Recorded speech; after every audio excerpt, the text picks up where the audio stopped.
ఈరోజు మరి 129వ కీర్తన ధ్యానించుకున్నామండి. ఇది యాత్ర కీర్తన. ఇశ్రాయేలు ఇట్లనును, నా యవ్వన కాలం మొదలుకొని పగవారు నాకు అధిక బాధలు కలగజేయుచు వచ్చిరి.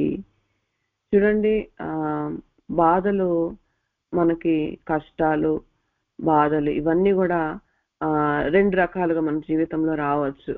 ఎప్పుడైతే దేవుణ్ణి నమ్ముకొని దేవుడు చిత్తానుసారంగా, మరి ఆయన వాక్యానుసారంగా మనం నడుచుకుంటూ, నీతి మార్గంలో మనం నడుచుకుంటూ, ఇరుకైన మార్గంలో మనం నడుచుకుంటూ ఉన్నప్పుడు మనకి చూడండి బాధలు రావచ్చు, కష్టాలు రావచ్చు. మత్తయి రాసిన సువార్తలోనే మరి యేసయ్య మరి కొండ మీద ప్రసంగంలో ఆయన చెప్తారు.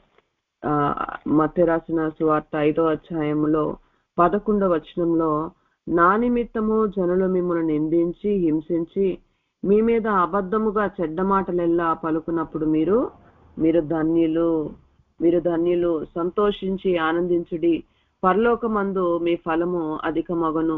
ఇలాగున వారు మీకు పూర్వము నుండి ప్రవక్తలను హింసించిరి. చూసారా, ఎప్పుడే నా నామము నిమిత్తం మీకు నిందలు వస్తాయి, హింసలు వస్తాయి, మీ మీద చెడ్డ మాటలు చెప్తారు అని అక్కడ కొండ మీద ప్రసంగంలో యేసయ్య మరి చెప్తున్నారు.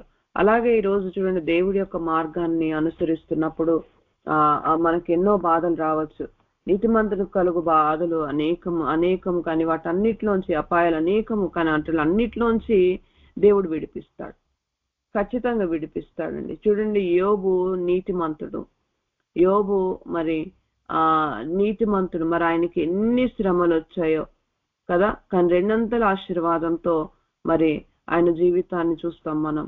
అలాగా మనం ఆయన అంతా నీతిమంతులం కానప్పటికీ కూడా నిజంగా దేవుడి యొక్క ఆలోచన ప్రకారం మనం నడుచుకుంటాం. మనం ఎప్పుడైతే మనం తీర్మానం తీసుకుంటామో దేవుడు ఒక ఆశీర్వాదాలు మనం చూస్తాం. ఆయన మన పక్షా నుండి యుద్ధం చేయడం మనం చూస్తాం. అలాగా సియోను, ఇక్కడ చూడండి, నా యవ్వన కాలం మొదలుకొని నాకు అధిక బాధలు కలగజేయుచు వచ్చిరి. ఎవరంటున్నారు ఈ మాటలు? ఇశ్రాయేలు ప్రజలే అంటున్నారు. ఈరోజు ఇంకో రకంగా కూడా బాధలు రావచ్చు నీ జీవితంలో.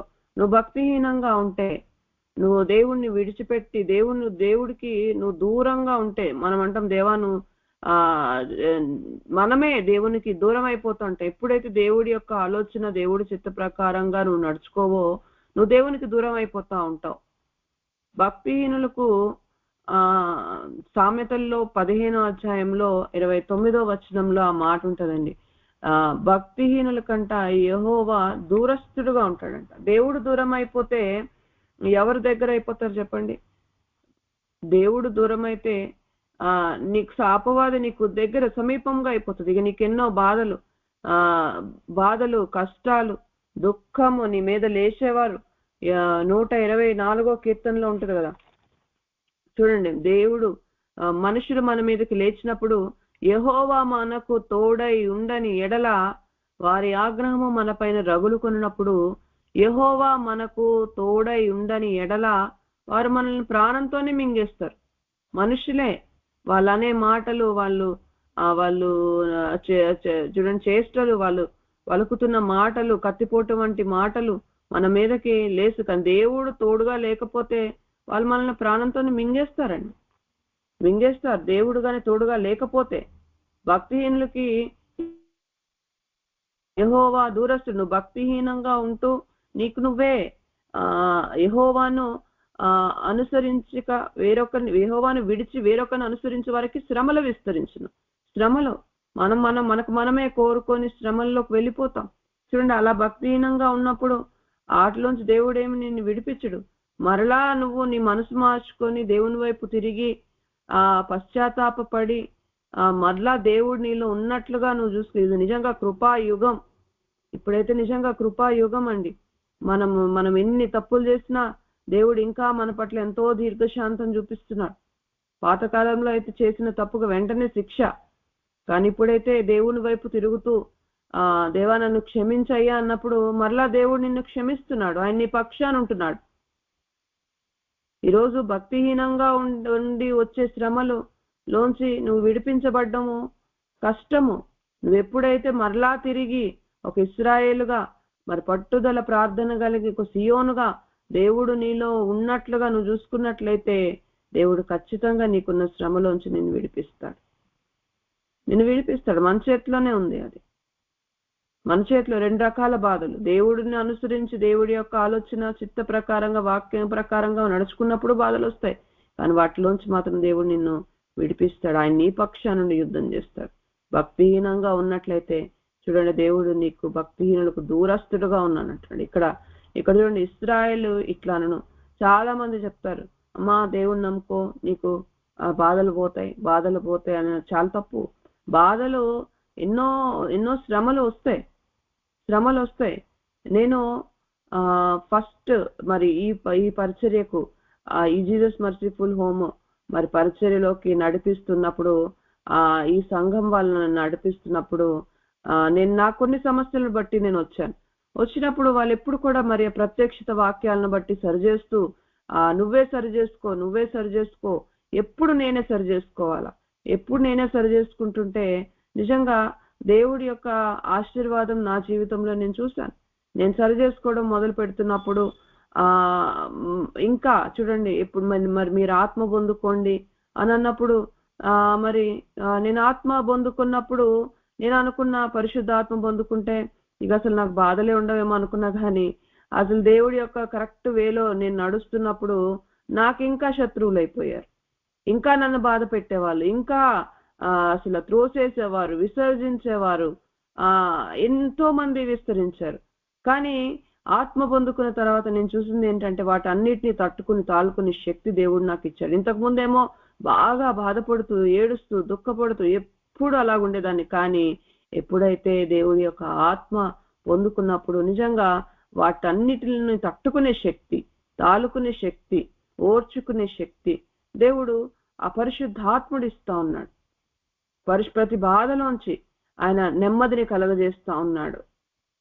అలాగా ఈరోజు చూడండి, ఇశ్రాయేలు ఇట్లానను ఏంటి, నా యవ్వన కాలం మొదలుకొని పగవారు నాకు అధిక బాధలు కలగజేయుచూ వచ్చరి. ఇక్కడ ఉన్నవారంట నిజంగా యవ్వన ప్రాయము నుంచే అసలు అనేకమైన బాధలంట. కానీ ఇక్కడ చూడండి, యవ్వన కాలం మొదలుకొని నాకు అధిక బాధలు కలగజేయచ్చు వచ్చిరి, అయినను వారు నన్ను జయింపలేకపోయిరి. ఇశ్రాయేలు ఇట్లాను ఎవరైతే చూడండి, ఇశ్రాయేలే పట్టుదల ప్రార్థన ఉంది, కానీ అనేకమైన బాధలు ఇశ్రాయేలు ప్రజలే అంటున్నారు. కానీ బాధ పెట్టారు, కానీ ఎవరు కూడా జయించలేదు, మమ్మల్ని దాటి ఎవ్వరూ కూడా వెళ్ళలేదు అని అంటున్నాడు. నిజంగా మనం దేవుడి యొక్క ఆలోచన ప్రకారం మరి ఎప్పుడు కూడా పట్టుదల ప్రార్థన చేస్తూ అలా ఉన్నప్పుడు మనకి అనేకమైన బాధలు ఉండొచ్చు, కానీ ఎవ్వరు మనం బాధ పెట్టే వాళ్ళు ఉండొచ్చు, కానీ ఎవరు కూడా మనను దాటి వెళ్ళలేరు. నువ్వు విసర్జింపబడుతున్న దాన్ని బట్టి, ద్వేషింపబడుతున్న దాన్ని బట్టి, తృణీకరింపబడుతున్న దాన్ని బట్టి ఎవ్వరు కూడా నిన్ను దాటి వెళ్ళలేరు అని వాక్యం సెలవిస్తుంది. యవ్వన కాలం మొదలుకొని ఇక్కడ ఉన్నవారు మరి అనేకమైన బాధలు, ఇప్పుడు కాదు ఎప్పటి నుంచో యవ్వన ప్రాయం నుంచి బాధలు, కానీ ఎవ్వరు కూడా మిమ్మల్ని దాటి వెళ్ళలేదు, ఎవరు కూడా మిమ్మల్ని జయించలేదు. చూడండి 3వ వచనం, దున్నువారు నా మీదకి దున్నిరి, దున్నువారు నా వీపు మీద దున్నిరి, వారు చాలను పొడుగుగా చేసిరి. చూసారా, దున్నువారు యేసు ప్రభు. అసలు నిజంగా యేసు ప్రభునే చూసుకున్నట్లయితే చూడండి, ఆయన నీతిమంతుడు. కానీ యెషయా గ్రంథము 53వ అధ్యాయం చదువుదాం ఒకసారి, తీద్దాం వాక్యం.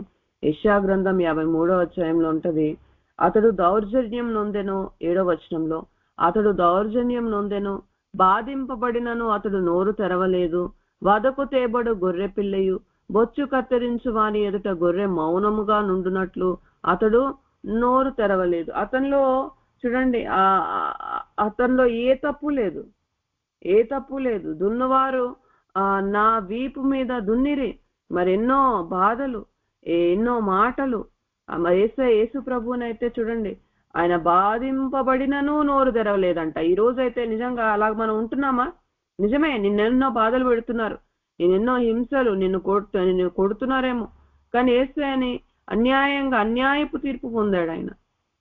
మరి ఆయన ఏ మాట కూడా మాట్లాడలేదు. కానీ ఇప్పుడైతే అసలు ఈ కాలంలో అసలు ఓర్చుకునేది లేదు, తట్టుకునేది లేదు, తాళుకునేది లేదు. మాట మాట్లాడితే కేసులు అంటున్నారు, కోర్టుకు వెళ్తున్నారు. నేను నువ్వెంత అంటే నువ్వెంత అంటున్నారు. అసలు ఓర్చుకునే తత్వమే లేకుండా అయిపోతుంది ఇవాళ రేపైతే. అసలు ఓర్చుకోవట్లేదు. ఎక్కడ ఓర్చుకుంటున్నారు? దేవుడు ఉన్నాడు. ఆయన అక్కడ 4వ వచనం చూడండి, యెహోవా న్యాయవంతుడు, భక్తిహీనులు కట్టిన తాళ్ళు ఆయన తెంపి ఉన్నాడు. దేవుడు ఉన్నాడు, న్యాయవంతమైన దేవుడు ఉన్నాడు, ఆయన చూస్తున్నాడు, ఆయన నా జీవితంలో ఖచ్చితంగా నాకు న్యాయం చేస్తాడు అని తట్టుకుని ఓర్చుకునే వాళ్ళు లేకుండా పోతున్నారు ఇవాళ రేపైతే. అసలు నన్ను ఒక మాట అంటే నేనెందుకు ఓర్చుకుంటా, నేనెందుకు తట్టుకుంటా? నువ్వు ఒక మాట అంటే నేను 10 మాటలు అంటా. దున్నువారు నా వీపు మీద దున్నిరి, వారు చాలను పొడుగుగా చేసి, యేసు ప్రభువే నీకు నాకు ఈరోజు మాదిరి. ఆయన తన సొంత వాళ్ళే ఆయన్ని విసర్జించారు, ఆయన చేర్చుకోలేదు. ఆయన చంపాలని చూస్తున్నవారు, ఆయన సొంత ప్రజలే ఆయన తృణీకరించారు. ఎక్కడ దొరుకుతాడా, ఎక్కడ పట్టుకుంటే ఎక్కడ దొరుకుతాడా, చంపుదామా, కొండ మీదకి వెళ్ళినప్పుడు తోసేద్దామా అని చూస్తారు. మరి ఆయన్ని అప్పగించారు, ఆయన కొరడాలతో కొట్టారు, సిలువ వేశారు. కానీ ఆయన నోరు తెరవలేదు. అతడు దౌర్జన్యం నొందెను, బాధింపబడినను అతడు నోరు ఎందుకు నువ్వు నోరు తెరుస్తున్నావు? ఎందుకు మనం నోరు తెరుస్తున్నాం ఈరోజు? మొన్న ఒక మాట అంటే వెంటనే ఎందుకు ఓర్చుకోలేకపోతున్నాం, తట్టుకోలేకపోతున్నాం, సహించుకోలేకపోతున్నాం? తిమోతికి రాసిన చూడండి, తిమోతికి రాసిన 2వ పత్రిక 2వ అధ్యాయము 12వ వచనం చూడండి. సహించిన వారమైతే ఆయనతో కూడా ఏలుదుము,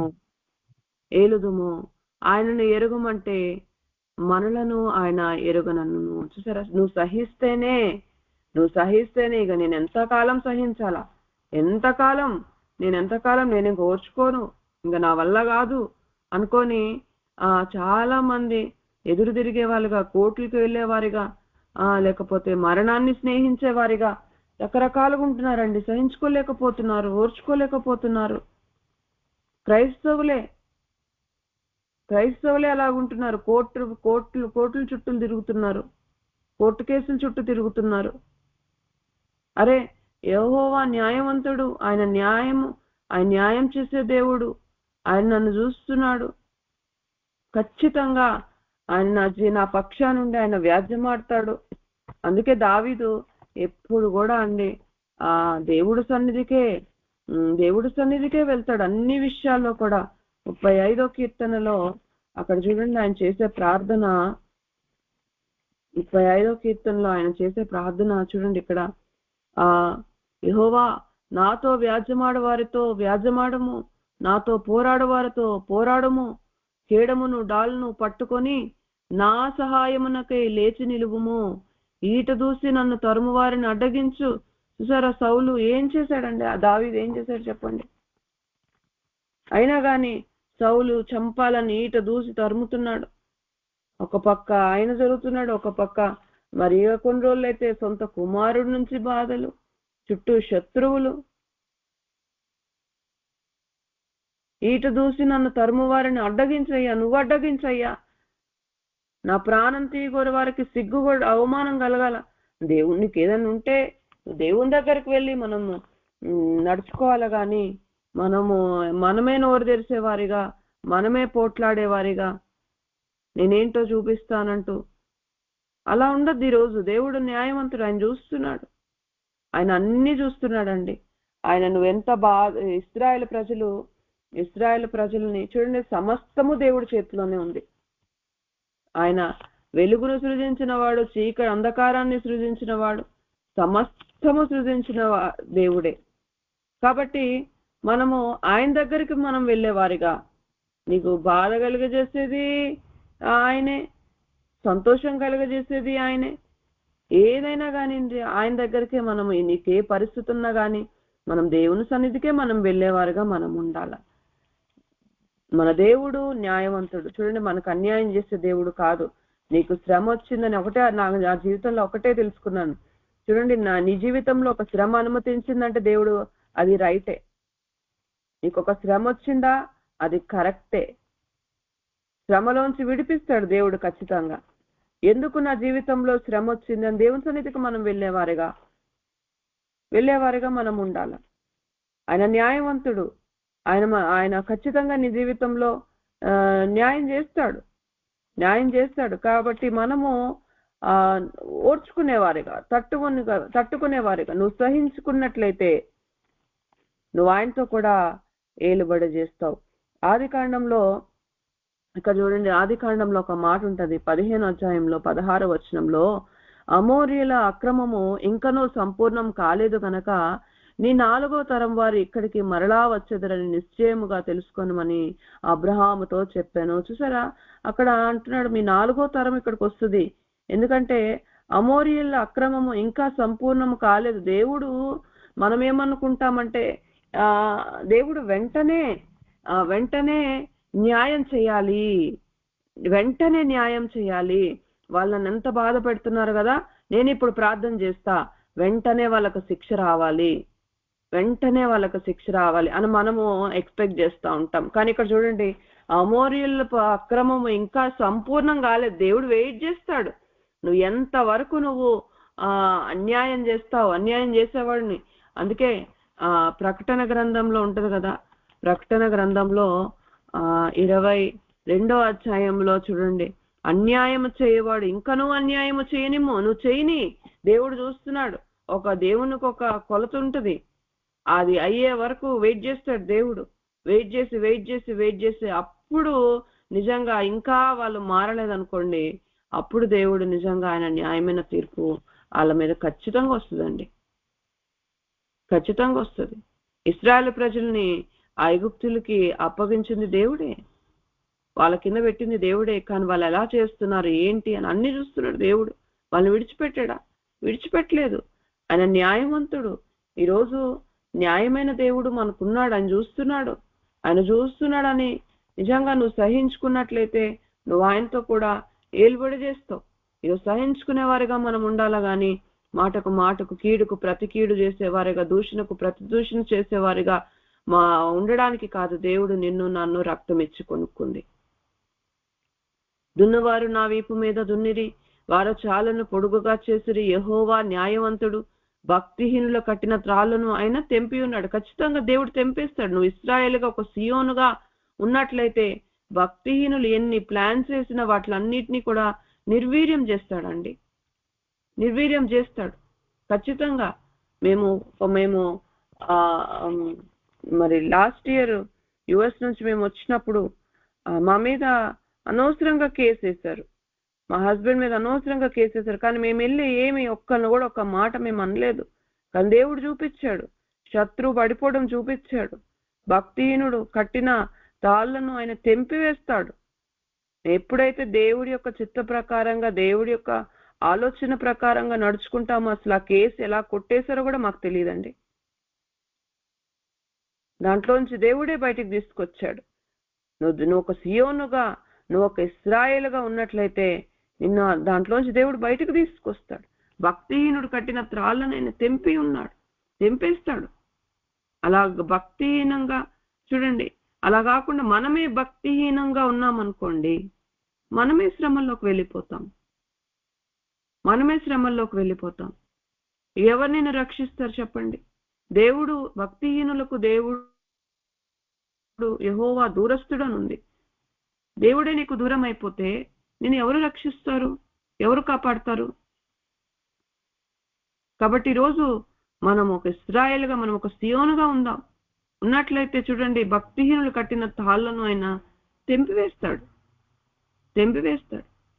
సియోను పగవారందరూ సిగ్గుపడి వెనుకకు తిప్పబడుదురు కాక. ఖచ్చితంగా వాళ్ళకు సిగ్గుపడే ఆ పరిస్థితులు దేవుడు తీసుకొస్తాడు. దేవుడు నీ పక్షానుంటాడు. నీ పక్షానుండి ఆయన యుద్ధం చేస్తాడు. సియోను పగవారందరూ చూడండి, మనతో పోరాడే వారితో దేవుడు పోరాడతాడు. నీ శత్రువులు దేవుడు శత్రువులు అయిపోతారు. ఎప్పుడైతే నూతన నిబంధనలో సౌలు దేవుని ప్రజలను మరి చూడండి హింసించడానికి బయలుదేరుతున్నాడు. ఒక ఆర్డర్ తీసుకొని వాళ్ళందరినీ కూడా అరెస్ట్ చేయడానికి బయలుదేరుతున్నప్పుడు అక్కడ మరి దేవుడు దర్శించి మరి ఒక్కసారి ఆయన చూడండి అక్కడ గుర్రం మీద నుంచి కింద పడతాడు. కింద పడినప్పుడు మరి దేవుని యొక్క స్వరం ఆయనకు వినిపిస్తుంది. అక్కడ కళ్ళు పోయి స్వరం వినిపిస్తుంది. అడుగుతాడు, ఏమడుగుతాడు తెలుసా? సౌలా సౌలా నువ్వు ఎందుకు నన్ను హింసిస్తున్నావు అంటాడు. నన్ను హింసిస్తున్నావు. అక్కడ హింసించేదేమో ఆ దేవుని యొక్క ప్రజలను, కానీ దేవుడు అడుగుతున్నాడు అక్కడ, నువ్వు నన్ను ఎందుకు హింసిస్తున్నావు అని అంటున్నాడు. చూసారా, ఎప్పుడైతే మనం దేవుడి యొక్క ఆలోచన చిత్త ప్రకారం నడుచుకుంటామో, మనల్ని కాదు దేవుడినే వాళ్ళు, అప్పుడు వాళ్ళందరిని పక్షాన ఉండి దేవుడే వ్యాజ్యమాడతాడండి, దేవుడే పోరాడతాడు. సియోను పగవారందరూ కూడా సిగ్గుపడి వెనుకకు తిప్పబడదురు. వారు సిగ్గుపడే పరిస్థితులు దేవుడే తీసుకొస్తాడు. నువ్వు నేను ఏం చేయాల్సిన అవసరం లేదు. వారింటి మీద పెరుగు గడ్డి వలె నుందురుగాక, ఎదుగక మునిపే అది వాడిపోవను. ఇంటి మీద పెరిగే గడ్డి మనం చూస్తాం, అక్కడ గడ్డి పైన పెరుగుతూ ఉంటది. అది ఎన్ని రోజులు ఉంటుందండి ఆ గడ్డి? దానికి సరైన ఏదో కొంచెం మట్టి ఉంది కాబట్టి అది వస్తుంది, కానీ ఎన్ని రోజులు ఉంటుంది? కొన్ని రోజులే. అది వాడిపోతుంది, వెంటనే వాడిపోతుంది. దానికి సరైన మరి వేరు మట్టి లేకపోయినందున అది ఎండిపోతుంది, వాడిపోతుంది. అంటే ఆ భక్తిహీనుల్ని ఎలా పోలుస్తున్నాడంటే ఇంటి మీద పెరుగు గడ్డిలాగుంటారంటండి. అలాంటి వాళ్ళ కోసము మనము నిజంగా ఆలోచిస్తూ మనం దేవుని నుంచి దూరం అయిపోతున్న పరిస్థితులు వస్తున్నాయి. 37వ కీర్తనలో ఉంటది, చెడ్డవారిని చూసి నువ్వు వ్యసన పడకము. 1వ వచనం, చెడ్డవారిని చూసి నువ్వు వ్యసన పడద్దు, దుష్కార్యం చేయవారిని చూసి నువ్వు మత్సర పడద్దు. వారు గడ్డి వలె త్వరగా ఎండిపోవుదురు, పచ్చని కూర వలె వాడిపోవుదురు. చూసారా, ఒక ఆకుకూర, పచ్చని ఆకుకూర తీసుకొచ్చి కొని బయట పెట్టామనుకోండి, సాయంత్రం కల్లా ఏమవుతుంది? అది వాడిపోతుంది. అసలు అలా వాళ్ళు వాడిపోతారు. వాళ్ళ జీవితాలు అలా ఉంటాయి. మనం ఏం చేస్తామంటే వాళ్ళను చూసి వాళ్ళు ఎందుకు ఇలా వాళ్ళు ఎందుకు ఇట్లా చేస్తున్నారని మాటి మాటికి అదే తలుచుకుంటూ మనం ఏం చేస్తుంది, మనం దేవుని నుంచి దూరం అయిపోతున్న పరిస్థితులు మనం తెచ్చుకుంటున్నాం. ఈరోజు భక్తిహీనులు ఇంటి మీద పెరుగు గడ్డి వలెనుంటారంట. వారు ఎదుగక మునిపే అది వాడిపోవును. వాళ్ళు వాడిపోతారు, త్వరగా వాడిపోతారు. అలాంటి వారి కొరకు మనం ఎందుకండి దేవుని నుంచి దూరం అయిపోవాలా? నేనైతే, అందుకే దావీదు అంటాడు, నేనైతే నీతి గలవాడనై నీ ముఖ దర్శనం చేస్తానయ్యా, నాకు ఇవన్నీ అనవసరం అంటాడు. ఇవన్నీ మనకు అనవసరం, వాళ్ళని చూడొద్దు అసలు. నువ్వు దేవుని వైపు చూడు. హెబ్రీయులకు రాసిన పత్రికలో ఒక మాట ఉంటుంది, చదువుదాం. హెబ్రీయులకు రాసిన పత్రిక 12వ అధ్యాయము 2వ వచనం చూడండి. మనము కూడా ప్రతి భారమును సులువుగా చిక్కులు పెట్టు పాపమును విడిచిపెట్టి విశ్వాసమునకు కర్తయు దాన్ని కొనసాగించువాడైన యేసు వైపు చూచుచు మన ఎదుట ఉంచబడిన పందెంలో ఓపికతో పరిగెత్తుదుము. ఆయన తన ఎదుట ఉంచబడిన ఆనందము కొరకై అవమానమును నిర్లక్ష్య పెట్టి సిలువను సహించి దేవుని సింహాసనం యొక్క కుడిపార్శ్వన ఆసీనుడై ఉన్నాడు. చూసారా, యేసు ప్రభు కూడా ఆయన ఏం చేశాడు? సిలువను సహించి దేవుని ఆయన ముందు, ఆయన ఎదుట పెట్టబడిన ఆనందం కొరకు ఆయనకు తెలుసు, ఆయన సిలువ సహించుకుంటే ఏముంటదో తర్వాత నాకు విజయమే ఉంటది అని ఆయనకు తెలుసు. కాబట్టి అవన్నీ కూడా సహించుకున్నాడు, ఓపికతో సహించుకున్నాడు. కాబట్టే ఇప్పుడు తండ్రి యొక్క కుడిపార్శ్వన సింహాసనం అందు కూర్చొని ఆసీనుడై ఉన్నాడు. నీ కొరకు నా కొరకు ఆయన విజ్ఞాపన చేస్తున్నాడు. ఈరోజు నువ్వు నేను కూడా మనము చూడండి, సులువుగా చిక్కులు పెట్టే పాపము సులువుగా వెంటనే నిన్ను పాపంలోకి తీసుకువెళ్ళిపోతుంది. చూడండి, ఒక చెడ్డవారిని చూసి నువ్వు వ్యసన పడుతూ ఎప్పుడు వాళ్ళ కోసం మాట్లాడుతుంటే నువ్వు వాళ్ళని స్తుతించినట్లే నువ్వు దేవునికి దూరం అయిపోతావు. కాబట్టి ఈరోజు ప్రతి భారము, ఈరోజు ఏ భారం నీకున్నదో భారమంతా దేవుని వైపు మోపు, దేవుని మీద మోపుదాం. ఈ భారం యెహోవా మీద మోపని అంటాడు. ప్రయాసపడి భారం వస్తున్న సమస్త జనులారా నా యొద్దకు రండి, నేను మీకు విశ్రాంతిని ఇస్తానంట. మన భారం ఏదైతే ఉందో ఆయన మీద మోపుతాం. నువ్వు నేను ఏ పరిస్థితిని మార్చలేము. సులువుగా చిక్కులు పెట్టు పాపము. నిన్ను మాటి మాటికి ఏ మాటతో, ఏ మాట అంటే నీకు కోపం వస్తుందో, ఏం చేస్తే నీకు కోపం వస్తుందో అపవాదికి బాగా తెలుసండి. అదే పట్టుకొని మాటి మాటికి వస్తుంది నీ దగ్గరికి. అది దాన్నే ఒక ఆయుధంగా తీసుకొస్తుంది. ఒకసారి ఫస్ట్ లో నన్ను ఎవరైనా ఏమ్మా నువ్వు జాబ్ చేయట్లేదా అని అంటే నాకు ఒకలాంటి కోపం వచ్చేసేది. ఎందుకంటే నాకు అన్ని పరిస్థితులు క్లోజ్ అయిపోయాయి. మా ఒక్క మాటే, ఆ ఒక్క మాట అంటే నాకు భలే కోపము బాధ వచ్చేసేది. ఇక అసలు దేవుని మీద కోపం వచ్చేసేది రకరకాలుగా. ఇక అట్లా సిలువుగా చిక్కులు పెట్టే పాపం నువ్వు గ్రహించుకో. ఈరోజు ఏది నిన్ను పాపంలో మాటి మాటికి నిన్ను పడేస్తుందో వాటన్నిటి నుంచి మనము వాటిని విడిచిపెట్టు. విశ్వాసానికి కర్తయు దాన్ని కొనసాగించమని యేసు వైపు చూడు. 11వ అధ్యాయం హెబ్రీయులకు రాసిన పత్రిక 11వ అధ్యాయం మొత్తం కూడా విశ్వాస వీరుల కొరకు రాయబడి ఉంటది. వాళ్ళు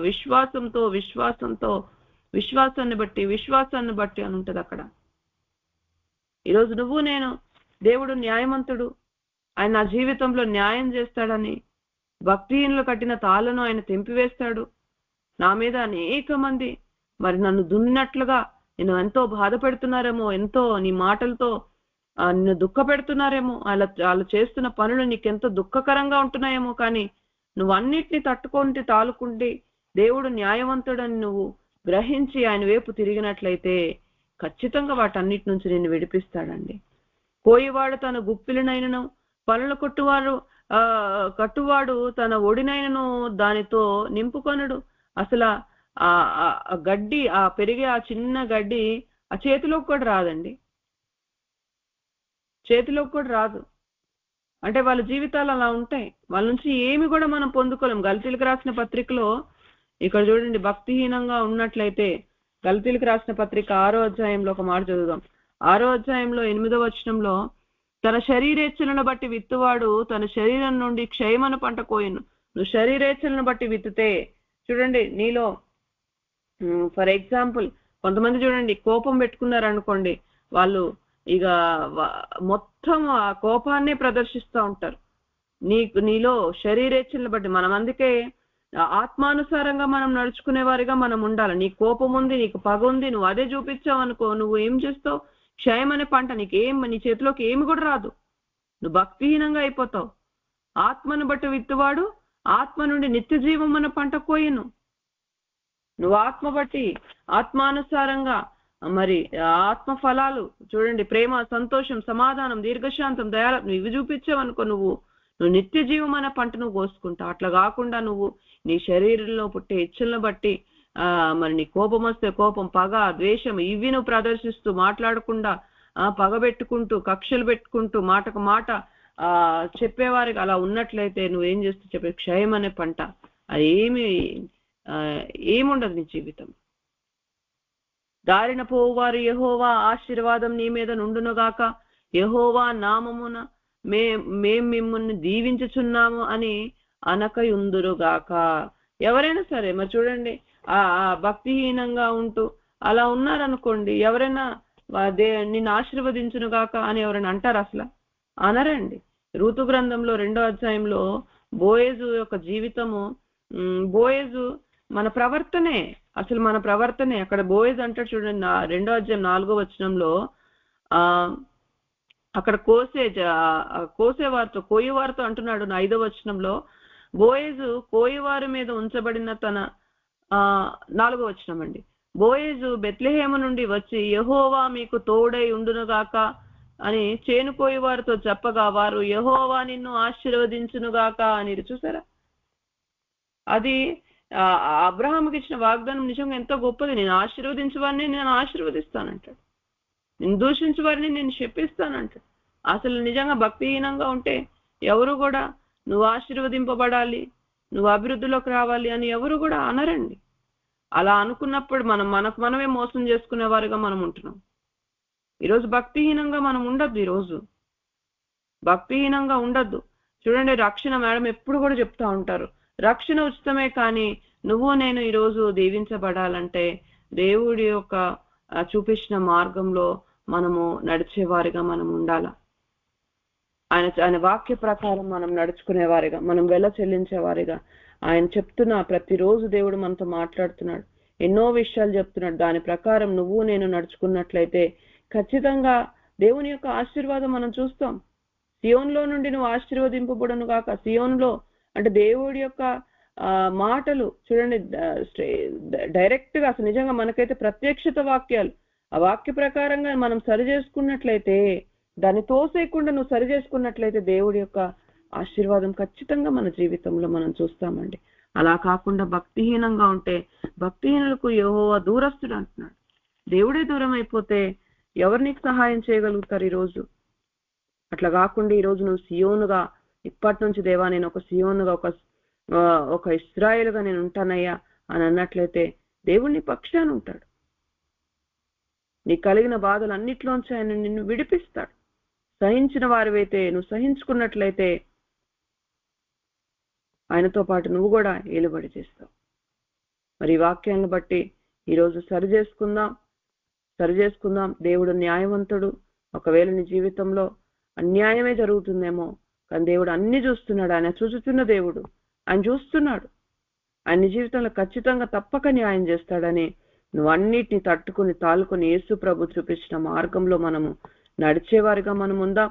మరి కొద్ది మాటలు దేవుడు మన వినికిడిలో నూరంతలుగా ఫలింపచేయునుగాక. ఆమేన్.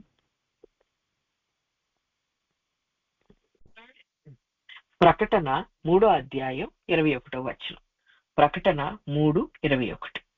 నేను జయించి నా తండ్రితో కూడా ఆయన సింహాసనమందు కూర్చుండి ఉన్న ప్రకారము జయించిన వారిని నాతో కూడా నా సింహాసనమందు కూర్చుండనిచ్చేదను.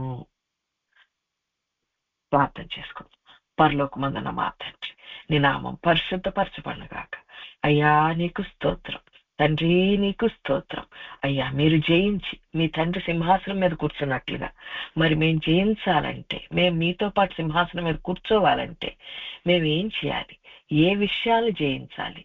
అయ్యా తండ్రి నాయన నీకు స్తోత్రం.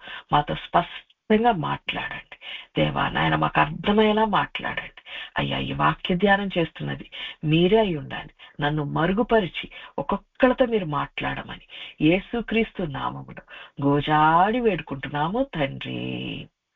ఆమేన్. ప్రకటన 3వ అధ్యాయం 21వ వచనం. నేను జయించి నా తండ్రితో కూడా ఆయన సింహాసనమందు కూర్చుండి ఉన్న ప్రకారము జయించిన వారిని నాతో కూడా నా సింహాసనమందు కూర్చుండనిచ్చేదను. ఇక్కడ సంఘాలతో మనందరితోటి యేసుక్రీస్తు వారు చెప్తున్న మాట. ఆయన ఈ లోకంలో ఉన్నప్పుడు ఎలా జయించారు? ఇప్పుడు ఆయన ఏమేం జయించారండి? ఈ లోకంలో ఉన్నప్పుడు ఆయన తిరస్కరించబడ్డారు. మనం ఇప్పుడు యెషయా 53 చూసాం. 53లో ఆయన అనవసరమైన, అంటే ఆయనకి అన్యాయపు తీర్పు తీర్చబడ్డారు, ఆయనకి శిక్ష విధించబడింది. అయితే ఆయన ఎన్నో దెబ్బలు పొందుకున్నారు.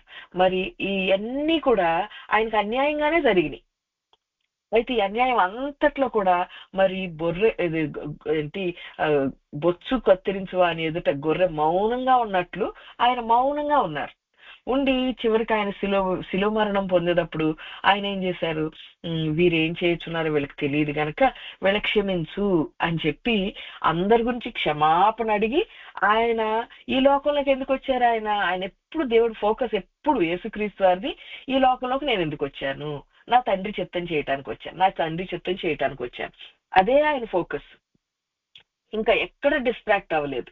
ఆయన ఎప్పుడు కూడా అయ్యో ఏంటి యూదులు నేను చేసిన మనుషులు కదా, నేను ఏర్పరచుకునేవాళ్ళు కదా, వీళ్ళేంటి ఇట్లా నన్ను చేస్తున్నారని వ్యసన పడిపోవటం, దానిలో ఆ దుఃఖంలోకి వెళ్ళిపోవటం మనం చూడం. ఆయన ఒక పని తర్వాత ఇంకొకటి ఆయన పనులు చేసుకుంటానే వెళ్ళిపోయారు. వాళ్ళు ఆయన రాళ్ళు పెట్టి కొట్టడానికి వచ్చినా, కొండ మీద నుంచి తోసేయటానికి వచ్చినా, ఏం చేసినా సరే తప్పించుకుని వెళ్ళిపోయేవాడంట ఆయన.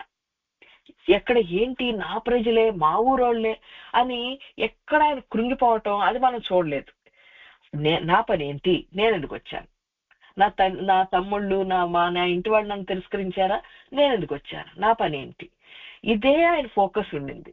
ఆ ఫోకస్ తోటి ఆయన ఎందుకు వచ్చారు? శిలువ మరణం పొందటానికి, సాతాను జయించటానికి వచ్చారు. అది ఫోకస్ ఎప్పుడు కోల్పోలేదు ఆయన. అది కోల్పోకుండా ఆ గురి మీదే ఆయన కళ్ళు పెట్టి ఏం చేశారు? అది జయించారు. శిలువ మరణం కూడా జయించారు. అంత బాధాకరమైంది, ఆయన జయించారు. అయితే ఇప్పుడు మన జీవితంలో ఆయనకి జరిగినట్లుగా మన జీవితంలో కూడా మనకు అన్యాయం జరుగుతుంది. మన జీవితంలో కూడా మనం తిరస్కరించబడుతున్నాం, మన జీవితంలో కూడా మనకు బాధ పెట్టే పరిస్థితులు ఉన్నాయి. అయితే మనం ఏం చేస్తున్నాము, మన కను దృష్టి, ఈరోజు దేవుడు చెప్తున్న జయించు అనేదాన్ని, మన కను దృష్టి ఏమైపోతుందంటే చాలా సార్లు మనం ఎందుకు దేవుడు నన్ను చేశాడు, నా పట్ల దేవుడు చిత్తం ఏంటి, దాని మీద నుంచి నన్ను ఎంత బాధ పెట్టారు కదా, నాకెంత దుఃఖం, అంటే నన్ను ఎంత అవమానించారు కదా, నా లైఫ్ లో నేను ఎంత బాధపడ్డాను, వీటి మీదకి వెళ్ళిపోతుంది అనమాట. ఇది మనం జయించలేకపోతున్నాం. ఆయనకు వచ్చినట్టుగా మనకు వచ్చిన శ్రమల్ని మనం జయించలేకపోతున్నాం, ఈ శ్రమలను మనం అధిగమించలేకపోతున్నాం, ఈ దుఃఖాన్ని అధిగమించలేకపోతున్నాం.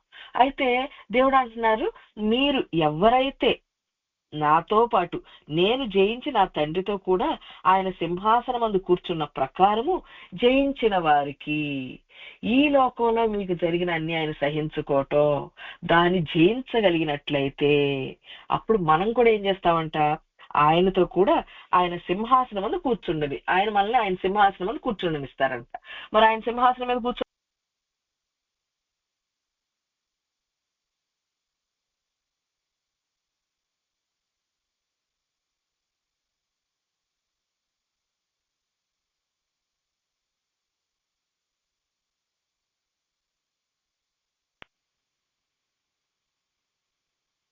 సిస్టర్ మ్యూట్ లోకి వెళ్ళారు.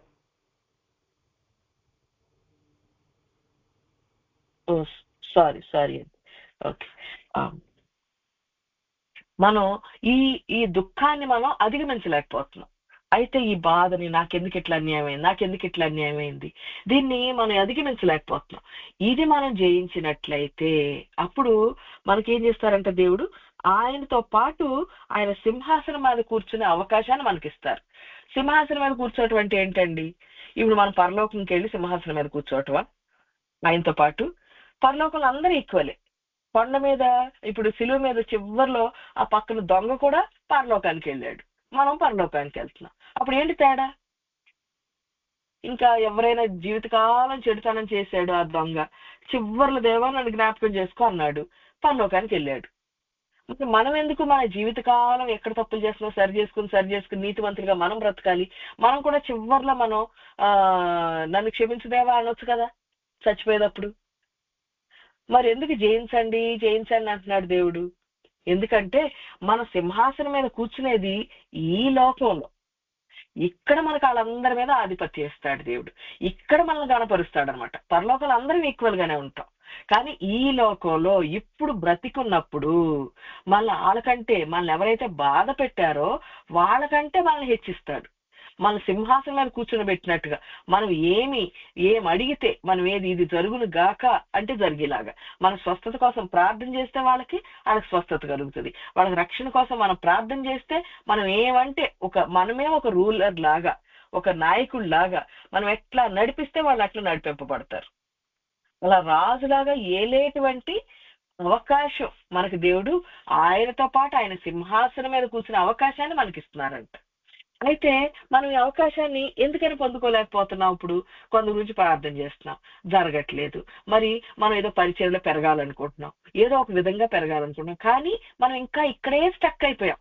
చాలా విషయాల్లో మనం ఎదగవలసినంతగా ఎదగలేకపోతున్నాం. మన పరిచయంలో కానీ, దేవుడికి చేయాల్సిన పనిలో కానీ ఎదగలేకపోతున్నాం. ఎందుకనంటే దేవుడు మనకి ఆయన యెషయా గ్రంథం 42వ అధ్యాయంలో చెప్తున్నారు, యెహోవా తన నీతిని బట్టి సంతోషము గలవాడై ఉపదేశ క్రమం ఒకటి ఘనపరిచి గొప్ప చేశాను. ఈ ఉపదేశ క్రమం, ఆయన సంతోషపడి ఉపదేశ క్రమం అన్నట్టు ఒకటి చేశారు, అది గొప్ప చేశాడు. అయితే మనం దాన్ని గొప్ప చేయట్లేదు మన జీవితంలో, అది మనం హీనంగా భావిస్తున్నాం అనమాట. మనం గొప్ప చేయటం అంటే ఏంటి ఈయన ఉపదేశ క్రమం. ఉపదేశ క్రమం అంటే మామూలుగా చెప్తారు, మారు మనసు పొందాలి, మన పాపాలకు క్షమాపణ అడగాలి, తర్వాత మనం బాప్తిసం తీసుకోవాలి, తర్వాత పరిశుద్ధాత్మను పొందుకోవాలి, ఇంకా మనం ఏం చేయాలి, ఇంకా దేవుని యొక్క పరిపూర్ణతలకు వెళ్ళిపోవాలి. అయితే చాలా సార్లు మనం ఇంకా మారు మనసు పొందటంలో కానీ దానిని స్టక్ అయిపోయి ఉంటాం. ఎలా అంటే చూడండి, యెషయా 42లోనే 17 నుంచి తీసుకున్నట్లయితే, చెక్కిన విగ్రహములు ఆశ్రయించి పోత విగ్రహములు చూచి మీరే మాకు దేవతలను చెప్పువారు వెనకకు తొలిగి కేవలము సిగ్గుపడుచున్నారు. చెవిటి వారలారా వినుడి, గ్రుడ్డి వారలారా మీరు గ్రహించినట్లు ఆలోచించుడి. నా సేవకుడు తప్ప మరి ఎవడు గుడ్డివాడు? నేను పంపు నా దూత తప్ప మరి ఎవడు చెవిటివాడు? నా భక్తుడు తప్ప మరి ఎవడు గుడ్డివాడు? యెహోవా సేవకుడు తప్ప మరి ఎవరు గుడ్డివాడు? మరి ఎవరి గురించి అని చెప్తున్నారు? మన గురించే. దేవుని సేవకులమే. మనం రక్షణలోకి వచ్చాము, మనం మారు మనసు పొందుకున్నాము, మనం పరిశుద్ధాత్మను పొందుకున్నాము, అయినా మనల్ని గుడ్డివారు అంటున్నాడు దేవుడు. గుడ్డివాళ్ళు అంటే చీకట్లో ఉన్నటువంటి వాళ్ళు. చీకట్లో ఉన్న వాళ్ళంటే ఎవరు? తన సహోదరుని ఎవరైతే ద్వేషిస్తున్నారో వాళ్ళే చీకట్లో ఉన్నారు. అంటే మన గుడ్డివాళ్ళం అంటే మన హృదయంలో ఇంకా ద్వేషం ఉంది. మనం అందరం అనొచ్చు, లేదు లేదు నేను ఎవరిని ద్వేషించట్లేదు, నేను అందరినీ ప్రేమిస్తున్నాను, నేను అందరినీ క్షమించి అందరితో సమాధానంగా ఉంటున్నాను, అదేంటి నేను ద్వేషించటం ఏంటి, నేను గుడ్డిదాన్ని ఏంటి అని మనం అనుకుంటున్నాం, నేను గుడ్డివాళ్ళని ఏంటి అనుకుంటున్నాం. అయితే ఇక్కడ దేవుడు స్పెసిఫిక్ గా చెప్తుంది మనకి, మనం ఎట్లున్నామంట. యెషయా 42:22 అయినను ఈ జనము అపహరింపబడి దోపుడు సొమ్మాయను, ఎవ్వరును తప్పించుకొనకుండా వారందరూ గృహలో చిక్కుపడి ఉన్నారు, వారి బందీ గృహములో దాచబడి ఉన్నారు.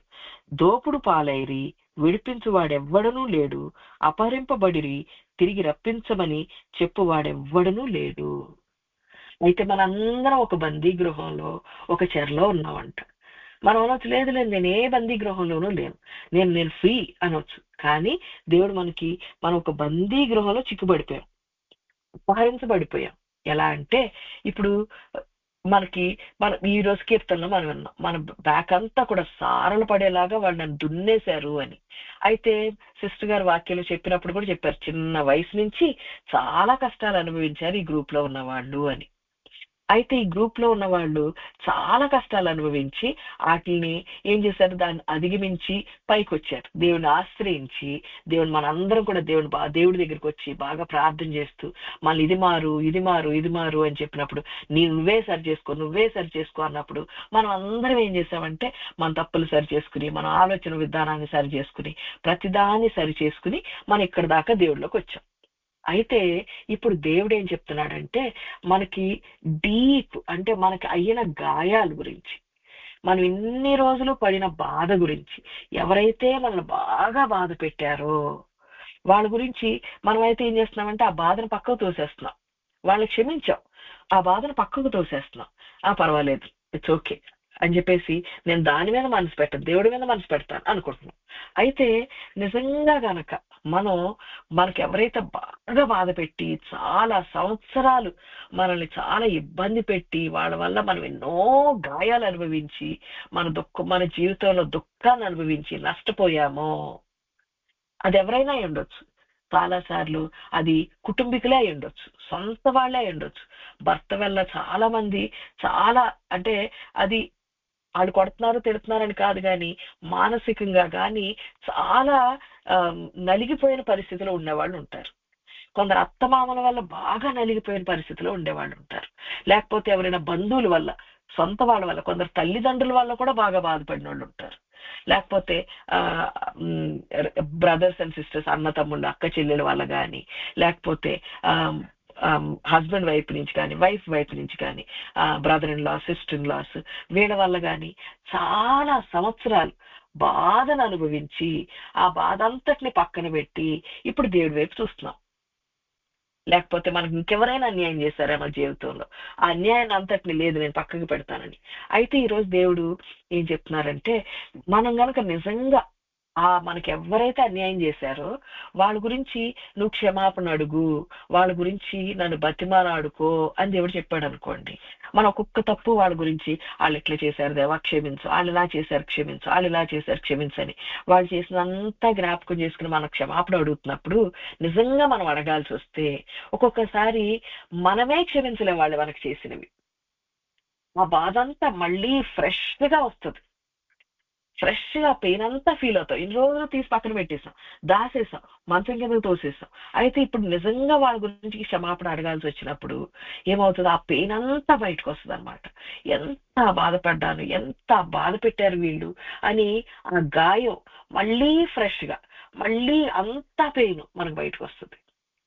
అయితే అది తలుచుకున్నప్పుడు ఇన్ని రోజులు మనకి అది వద్దు వద్దు దాని నుంచి ఆలోచించొద్దు అన్న వాళ్ళం కూడా అది మళ్ళీ ఫ్రెష్ గా ఆ కోపం, ఆ అదే అదే ఈజీలీ అంటే సులువుగా చెక్కుబడే పాపం అంటే అదే. మనం ఎంతో వాళ్ళని లేదు లేదు లేదు దీని నుంచి ఆలోచించకూడదు అనుకుంటాం, కానీ అన్ని ధ్యానం చేసినాను మళ్ళీ వాళ్ళు ఇంకోటి అన్నప్పుడు మళ్ళీ మన హృదయంలో మళ్ళీ బాధ స్టార్ట్ అవుతుంది. ఆ దుఃఖం, ఆ బాధే మనం ఇప్పుడున్న చెర. అయితే ఇప్పుడు మనకు అన్యాయం చేసిన వాళ్ళు కనుక బాగా కష్టపడుతూ వాళ్ళ దేవుడు కొట్టి వాళ్ళకి అనారోగ్యం వచ్చి వాళ్ళే క్యాన్సర్తో ఏదో ఒకటి బాధపడుతున్నారు అనుకోండి, అప్పుడు మనకేమైనా సంతోషమా? ఏమనిపిస్తుంది? లేదు. వాళ్ళ మీద కక్ష తీర్చుకోవాలి, వాళ్ళు బాధపడాలి అని నా ఉద్దేశం కాదు. వాళ్ళు బాధపడితే నాకేం వస్తుంది? నాకున్న దుఃఖం పోతుందా? నా గాయం ఏమన్నా తగ్గుతుందా? తగ్గదు కదా. నేను వాళ్ళు బాధపడాలి, వాళ్ళు శిక్ష అనుభవించాలి అని కోరుకోవట్లేదు. నా గాయం తగ్గాలి, నా బాధ తగ్గాలి. నేనున్న ఈ బందీ గృహంలో నేను ఎక్కడ చెరబట్టబడిపోయానో, ఏ బాధలో నేను చెరబట్టబడిపోయానో అక్కడి నుంచి నేను బయటికి రావాలి. నాకు నా జీవితంలో జరిగిన విషయాల్లో తలుచుకుంటే నాకు మళ్ళీ ఆ దుఃఖం రాకూడదు. నాకు ఎన్నిసార్లు నేను తలుచుకుంటే అన్నిసార్లు దుఃఖం వస్తే నేను ఇంకా బందీగా ఉన్నట్టే, నేను ఇంకా బంధించబడినట్లే. నేను ఎప్పుడో తలుచుకున్నా సరే దాన్ని నేను అధిగమించినట్లయితే, దాని గురించి నేను దేవుని స్తుతించగలిగినట్లయితే అప్పుడు నేను బందీలోంచి ఫ్రీడంలోకి వచ్చేసాను. కానీ మనం ఇంకా అలాంటి మన జీవితంలో జరిగిన అన్యాయం తలుచుకున్నప్పుడు ఇంకా బాధ, దుఃఖం ఉందంట. అదే చెప్తున్నాడు దేవుడు. ఎందుకంటే ఆయన ఉపదేశ క్రమం ఏంటంటే మనం ఉన్న ప్రతి దుఃఖం నుంచి, బందీలో నుంచి మనం బయటికి రావాలి. మరి ఇప్పుడు బయటికి రావాలి అంటే ఏంటి?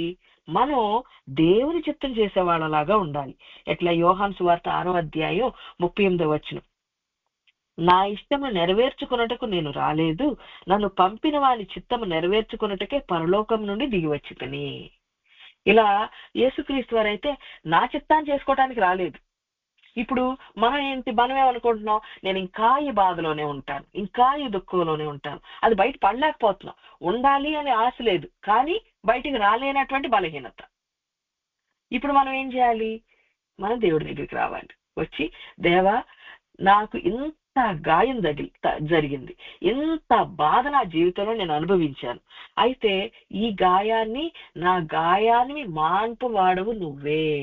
గుండె చెదిరిన వారిని బాగు చేయవాడు ఆయన. వాళ్ళకి తగిన గాయాన్ని మాన్పువాడు ఆయన. మరి మనం ఏం చేయాలి? మనకు తగిన గాయాన్ని మనం మర్చిపోయి ఉంటాం, తీసి పక్కన పెట్టేస్తాం, దాని ఇంకా చూడట్లేదు.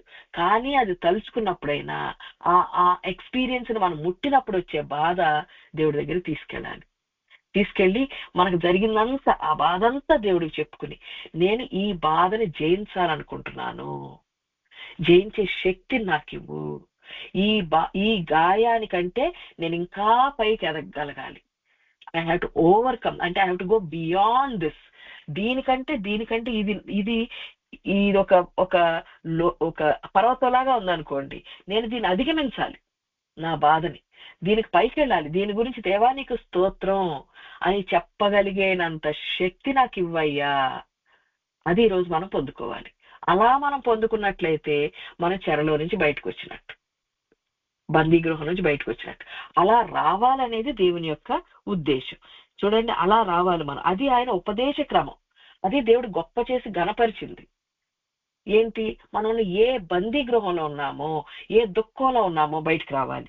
అలా అయితే వీరిలో ఎవడు దీనికి చెవి ఒగ్గును, రాబో కాలముకై ఎవడు ఆలకించి వినును, యెహోవాకు విరోధముగా మనం పాపము చేసి తిని.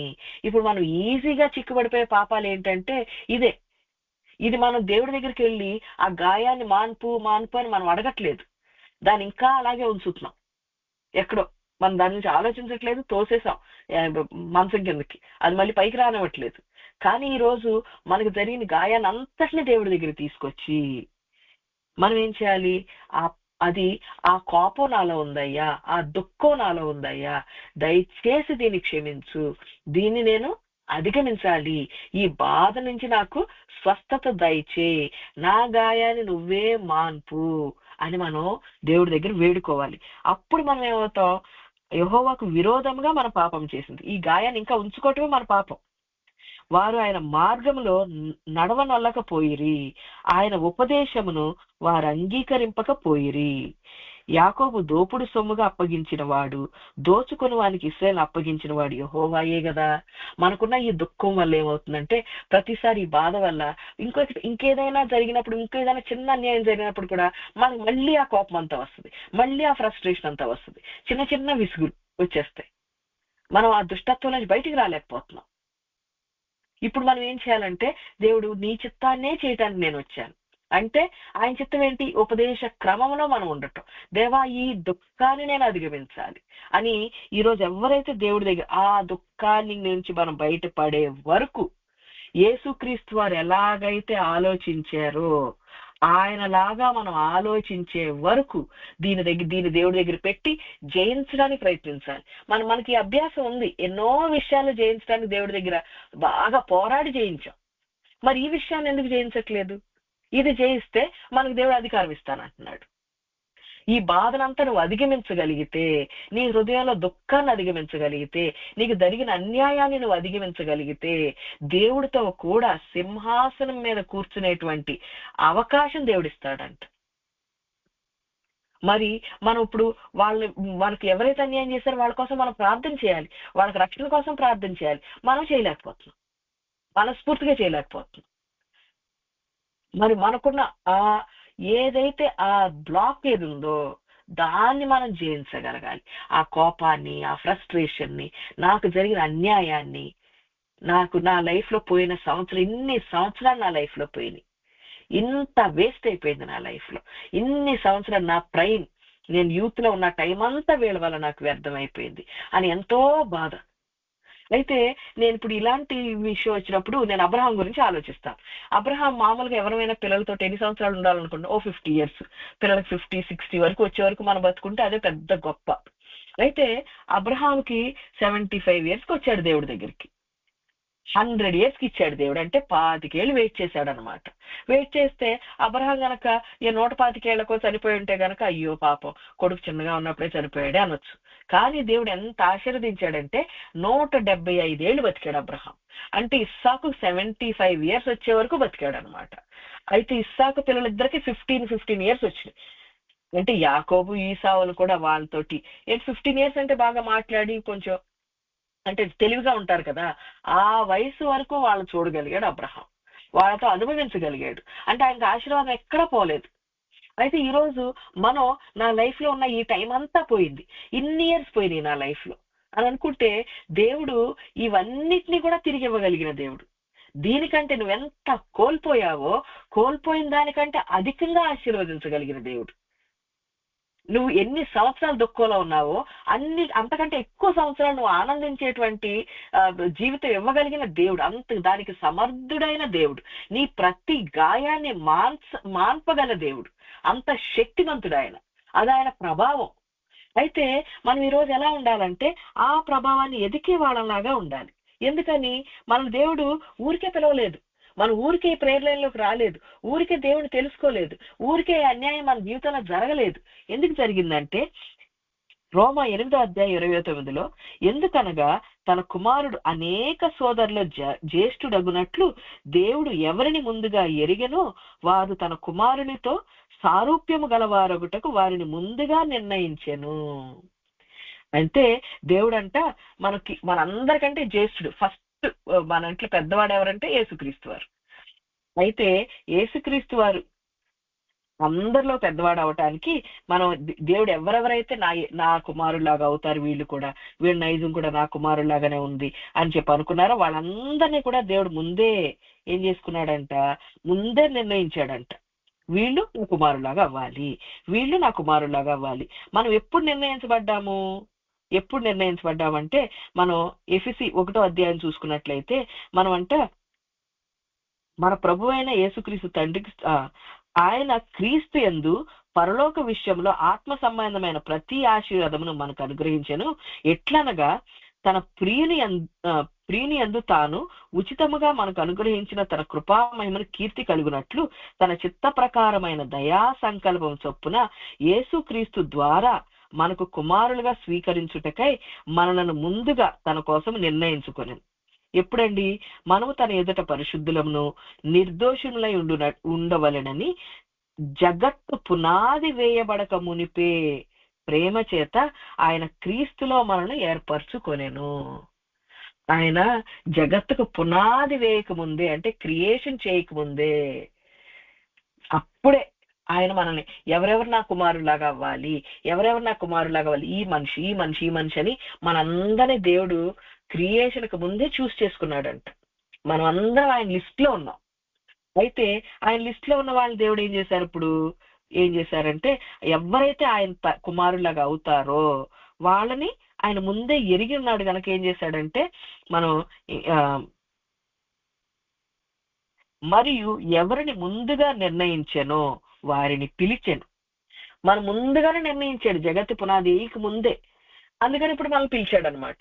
ఇప్పుడు మనకు బాగా కష్టాలు వచ్చినప్పుడు మనందరం ఏం చేస్తాం? మన కష్టాల్లో మరి దీని నుంచి ఎలా బయటపడాలని ఎదకటం వల్ల మనం ఈ ప్రేయర్ లైన్లోకో లేకపోతే ఈ బోధలోకో మనం వచ్చాం. అయితే మనం పిలిచాడు. దీని ద్వారా పిలవటం వలన ఎంతో మంది ఎవరిని పిలిచెనో వారిని నీతిమంతులుగా తీర్చెను.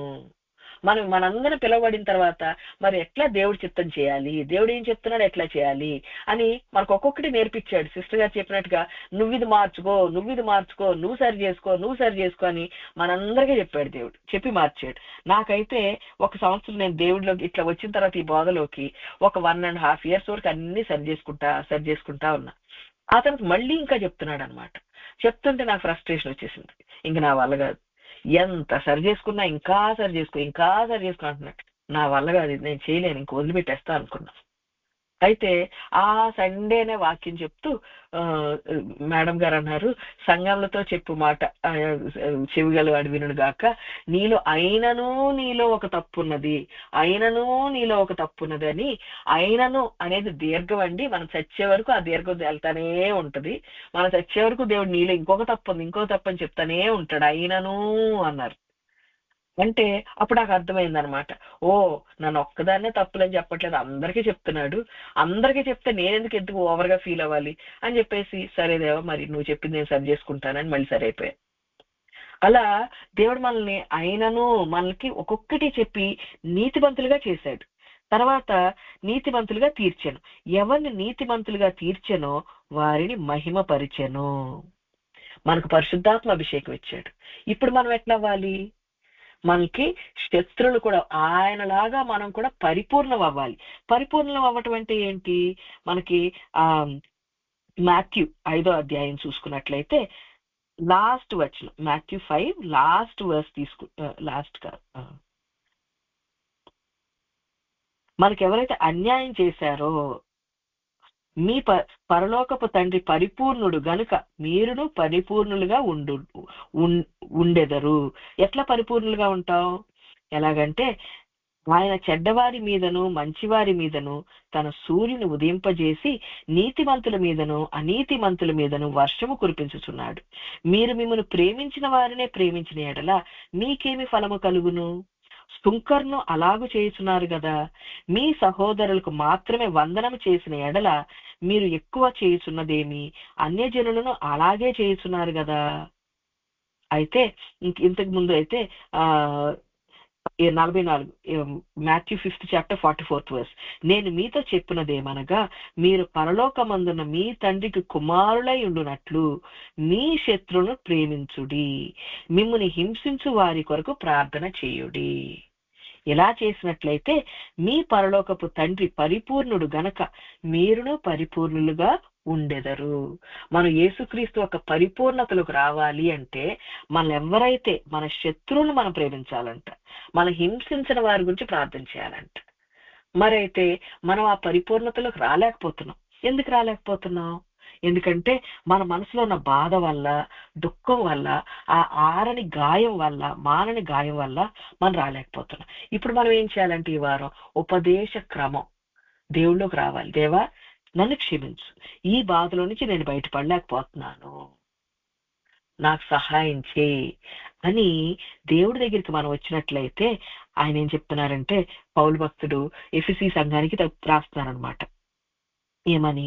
ఆ ఈ విషయంలో మానక దేవునికి కృతజ్ఞతాస్తుతులు చెల్లించుచున్నాను, మరియు మీ మనోనేత్రములు వెలిగింపబడినందున ఆయన మిమ్మల్ని పిలిచిన పిలుపు వలనైన నిరీక్షణ ఎట్టిదో, పరిశుద్ధులలో ఆయన స్వాస్థ్యం యొక్క మహిమైశ్వర్యం ఎట్టిదో, ఆయన క్రీస్తు యందు వినియోగించిన బలాతిశయమును బట్టి విశ్వసించు మన యందు ఆయన చూపుచున్న తన శక్తి యొక్క అపరిమితమైన మహత్యం ఎట్టిదో మీరు తెలుసుకొనవలనని మన ప్రభువైన యేసుక్రీస్తు యొక్క తండ్రి అయిన మహిమ స్వరూపియగు తండ్రి తన్ను తెలుసుకొనుట యందు మీకు జ్ఞానమును ప్రత్యక్షత గల మనస్సును అనుగ్రహించున్నట్లు నేను నా ప్రార్థనని మిమ్మల్ని గురించి విజ్ఞాపన చేయుచున్నాను. ఇక్కడ ఏం చెప్తున్నాడండి? మన మనోనేత్రాలు వెలిగింపబడాలి. మనం ఈ దుఃఖంలోంచి ఇది ఇంతే అనుకుంటున్నాం, అయితే మరి పరిశుద్ధులు మన నిరీక్షణ ఎట్టిది? మనం పిలిచిన వాడు దేవుడు, నువ్వు ఇట్లా బాధలోనే ఉండాలనా? అదా మన నిరీక్షణ? అలా ఏడ్చుకుంటానే లైఫ్ లాంగ్ ఆ బాధను దాచుకుని అలాగే బాధలోనే బాధపడాలనా? ఆయన నిరీక్షణ ఏంటి? మనకు ఆయన అబండెంట్ లైఫ్ ఇవ్వాలనుకుంటున్నాడు. అబండెంట్ లైఫ్ లో దుఃఖం కన్నీరు ఉంటుందా? అంటే మనకి ఎంత స్వస్థత ఇవ్వాలని దేవుడు కోరుకుంటున్నాడు. నీకు జరిగిన గాయాన్ని నేను మాన్పేయాలి, దీన్ని నువ్వు అధిగమించాలి, నీకు జరిగిన గాయం గురించి నువ్వు దేవుడికి స్తోత్రం దేవా, నాకు ఇది చేసిన దాన్ని బట్టి నేను ఎంత జీవితంలో పొందుకున్నాను అని నీకు జరిగిన గాయాన్ని బట్టి నువ్వు సంతోషించాలి అనేది దేవుని యొక్క నిరీక్షణ అని ఆయన ఆలోచన. అయితే మనం మరి ఇప్పుడు ఏం చేయాలి? పరిపూర్ణతకు రావాలంటే దేవా ఈ గాయాన్ని నువ్వు మాన్పు, ఈ కోపాన్ని తీసివేయి, ఇది అధిగమించే శక్తిని నాకు ఇవ్వు, దీనికంటే నేను ఎక్కువగా ఎదగాలి. ఇప్పుడు చూడండి ఒక ఎగ్జాంపుల్, మళ్ళీ ఎవరైనా కత్తితో పొడిచారు. కత్తితో పొడిస్తే మనం కత్తి మీద కోపం పెట్టుకుంటామా? ఈ కత్తి చూడు నన్ను ఎట్లా పొడిచిందా, బా ఎంత నొప్పి కత్తి వల్ల అనుకుంటామా? ఎవరి మీద కోపం ఉండాలి మనకి? సాధారణంగా ఎవరి మీద కోపపడతాం? అది పొడిచిన వాళ్ళ మీద. ఇప్పుడు మన జీవితంలో మనల్ని బాధ పెట్టే వాళ్ళని వాడుకుంటున్నది సాతాను. మమ్మల్ని వీళ్ళ కత్తిలాగా వాడుకుని మనం పొడుస్తున్నాడు. అయితే మనమేమో ఈ కత్తి మీద మనసు కోపం పెట్టుకుంటున్నాం, మనల్ని ఇట్లా బాధ పెట్టిన మనిషి మీద కోపం పెట్టుకుంటున్నాం, దుఃఖపడుతున్నాం, మనం క్షమించలేకపోతున్నాం. ఇప్పుడు మనం దేవుడి దగ్గరికి వచ్చి దేవా నేను ఇలా క్షమిస్తాను, క్షమించే శక్తిని నాకు ఇవ్వు అని ఈ రోజు మనం దేవుడి దగ్గరికి వచ్చినట్లయితే అది ఆయన ఉపదేశ క్రమం. దానిలోకి మనం అది దేవుని యొక్క చిత్తం. దానిలోకి మనం వచ్చినట్లయితే అప్పుడు యేసుక్రీస్తు వారికి ఎలాగైతే ఆయన జ్యేష్ఠుడు, ఆయనలాగా మనల్ని కావాలని దేవుడు జగత్తి పునాదికి ముందే మనల్ని ఎంచుకున్నాడంట. ఈ రోజు కాదు పిలిచింది మనల్ని, ఇది మనం ఆఫ్టర్ థాట్ కాదు. ఇప్పుడు ఎవరెవరు పిలవాలి, ఇప్పుడు ఈ రోజు ఫంక్షన్ పెట్టుకున్నాం కదా, ఇప్పుడు ఎవరిని పిలవాలి, అలా కాదు. ముందే దేవుడు మనల్ని ప్లాన్ చేసి, అసలు ఫౌండేషన్ ఆఫ్ ది ఎర్త్ కి ముందే ఆయన ప్లాన్ చేశాడు మనల్ని, వీళ్ళు నా మనుషులు అని. అయితే ఇప్పుడు మన ఫోకస్ మనం దేని మీద ఫోకస్ చేయాలి? నా పట్ల నీ చిత్తం ఏంటి? ఇప్పుడు ఈ దుఃఖాన్ని నేను జయించాలా? సరేదేవా నీతో కూర్చుంటాను, నాకు జయించే నాకు శక్తినివ్వు, నేను ఈ కోపాన్ని మళ్ళీ ఫీల్ అవ్వకూడదు, ఈ దుఃఖం నాకు మళ్ళీ రాకూడదు, ఈ దుఃఖాన్ని నేను కోల్పోయిన జీవితాన్ని తలుచుకున్నప్పుడు దేవా నీకు స్తోత్రం అనే అనాలి, కానీ బాధతో నా హృదయం మూలగకూడదు. అలాంటి శక్తిని నాకు ఇవ్వు దేవా అని దేవుడి దగ్గర పోరాడి పొందుకోవాలి మనం ఈరోజు. అలా పొందుకున్న వాళ్ళకి ఏమంటున్నాడు? ఆయన మిమ్మల్ని పిలిచిన పిలుపు వలనైన నిరీక్షణ ఎట్టిదో, ఆ నిరీక్షణ ఎట్టిదో, పరిశుద్ధులలో ఆయన స్వాస్థ్యం యొక్క మహిమైశ్వర్యం ఎట్టిదో, ఇంకా ఆయన క్రీస్తు యందు వినియోగించిన బలాతిశయమును బట్టి ఆయన మరణంలో నుంచే లేపినవాడు. నీ దుఃఖాల నుంచి బయటకు తీసుకురాలేడా? నీ గాయాన్ని ఆయన మానపలేడా? ఆయన బలాతిశయం ఎంత? ఆయన బట్టి ఆయన చూపుచున్న తన శక్తి యొక్క అపరిమితమైన మహత్యం ఎట్టిదో మీరు తెలుసుకోవాలి. అపరిమితమైన మహత్యం అంటే స్వస్థత. అది మనం తెలుసుకోవాలి, మన జీవితంలో ఎక్స్పీరియన్స్ అవ్వాలి.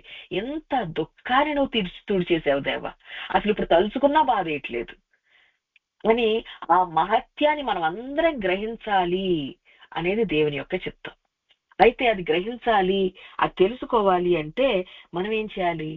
దేవుడి దగ్గరికి వచ్చే వాళ్ళలాగా ఉండాలి, ఆత్మతో సహవాసం చేసే వాళ్ళలాగా ఉండాలి, నా పట్ల నీ చిత్తం ఏంటి అనే వాళ్ళలాగా ఉండాలి. ఇంకా దేవుని యొక్క పరిపూర్ణత. ఆయన మన శత్రువులు కూడా మనం క్షమించు అని ప్రార్థన చేయగలిగే వాళ్ళలాగా మనం ఉండాలి. ఇలా ఉన్నట్లయితే ఆయనతో పాటు ఆయన సింహాసనం మీద మనం కూర్చోగలుగుతాం, కూర్చుని ఆయనతో పాటు ఏలగలుగుతాం. ఇప్పుడు మనందరికీ కూడా ఇలాంటి మనం ఇది జయించినట్లయితే, ఈ కోపాన్ని, ఈ బాధను మనం జయించినట్లయితే ఆయన ఏం చేస్తున్నారు? నేను జయించి నా తండ్రితో కూడా ఆయన సింహాసనం అందు కూర్చుండి ఉన్న ప్రకారము జయించిన వానిని నాతో కూడా నా సింహాసనం మందు కూర్చుండనిచ్చేదను. మరి మనం ఎవరికి ప్రార్థన చేస్తే వాళ్ళకి స్వస్థత కావాలి, మన చేస్తున్న పరిచయం ఎదగాలి, బాగా బలమైన పరిచయం మనం చేయాలి అంటే జయించే వాళ్ళలాగా ఉండాలి. మరి ఈరోజు మనకు దేవుడు చెప్తున్నది, మనకి డీప్ ఎక్కడైతే బాధ, లోతైన బాధ, దుఃఖం, అది సరే మర్చిపోయి మనం జీవిస్తున్నామో అదంతా ఈరోజు దేవుడి దగ్గరికి తీసుకొచ్చి అదంతా దేవుడికి చెప్పి, మనం ఉన్న ఏ బందీ గృహంలో మనం ఉన్నామో ఆ బాధలో బంధించబడిపోయి ఉన్నాం, దానిలోంచి విడుదల పొందుకోవాలి. ఈ బాధను మనం జయించాలి, ఈ దుఃఖాన్ని, కోపాన్ని జయించాలి, క్షమించే వాళ్ళలాగా మనం ఉండాలి. ఇలా ఉండి మన దేవుడితో పాటు ఏలేటువంటి అనుభవంలోకి మనం అందరం దేవుడి వాక్యాన్ని దీవించును గాక.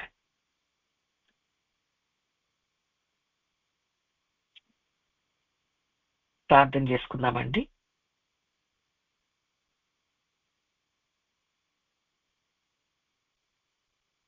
పరలోకమందున మా తండ్రి,